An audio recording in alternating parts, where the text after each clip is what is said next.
పల్నాడు జిల్లా చిలుకలూరుపేటలో రంజాన్ వేడుకలు ఘనంగా జరుగుతున్నాయి. ఈ సందర్భంగా పట్టణ నవతరం పార్టీ జాతీయ అధ్యక్షులు రావు సుబ్రహ్మణ్యంని, అలాగే జనసేన యువనేత మండలనేని చరణ్ తేజని ముస్లిం పాత్రికేయులు కలిసి అభినందనలు తెలిపారు. ఈ సందర్భంగా ఏఎన్ఎన్ న్యూస్ ఛానల్ ద్వారా వారు ముస్లిం సమాజానికి ప్రత్యేక సందేశాన్ని అందించారు. ముస్లిం సోదర సోదరీమణులందరూ ఈ పండుగను సుఖ సంతోషాలతో జరుపుకోవాలని రావు సుబ్రహ్మణ్యం ఆకాంక్షించారు. మరోవైపు నియోజకవర్గంలోని ముస్లింలందరూ భక్తి శ్రద్ధలతో సోదర భావంతో ఈ పండుగను జరుపుకోవాలని కోరుకుంటూ జనసేన నేత చరణ్ తేజ శుభాకాంక్షలు తెలిపారు.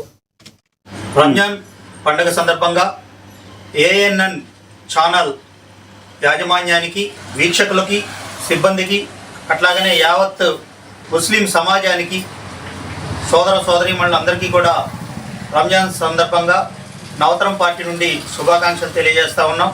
మరి ఆంధ్రప్రదేశ్ రాష్ట్రంలో కూటమి ప్రభుత్వం అధికారంలోకి వచ్చిన తర్వాత ముస్లిం సామాజిక వర్గానికి సంబంధించినటువంటి అన్ని విషయాల్లో వారి సంక్షేమానికి, వారి అభివృద్ధికి ఈ ప్రభుత్వం పాటుపడుతూ ఉండటం అనేది చాలా గొప్ప విషయం. ముఖ్యమంత్రి చంద్రబాబు నాయుడు గారు హజ్ యాత్రకి వెళ్ళేటువంటి వాళ్ళ కోసం ప్రత్యేకమైనటువంటి ఏర్పాట్లు చేయటం, అట్లాగనే ఉర్దూ అకాడమీని పునర్వ్యవస్థీకరించటం, అట్లాగనే మరి ముస్లింల యొక్క ఆర్థిక అభివృద్ధికి పాటుపడటం అనేది నిజంగా ఈ రంజాన్ సందర్భంగా ప్రభుత్వానికి కృతజ్ఞతలు తెలియజేస్తూ మరొక్కసారి అందరూ ముస్లిం సమాజానికి సంబంధించినటువంటి ప్రతి ఒక్కరూ కూడా ఆర్థికంగా అభివృద్ధి చెందాలి, సామాజికంగా అభివృద్ధి చెందాలని చెప్పి మనస్ఫూర్తిగా నవతరం పార్టీ నుండి కోరుకుంటూ మరొక్కసారి ఏఎన్ఎన్ న్యూస్ ఛానల్ వారికి, వీక్షకులకు అందరికీ కూడా రంజాన్ శుభాకాంక్షలు తెలియజేస్తూ ఉన్నాం. అందరికీ రంజాన్ శుభాకాంక్షలు.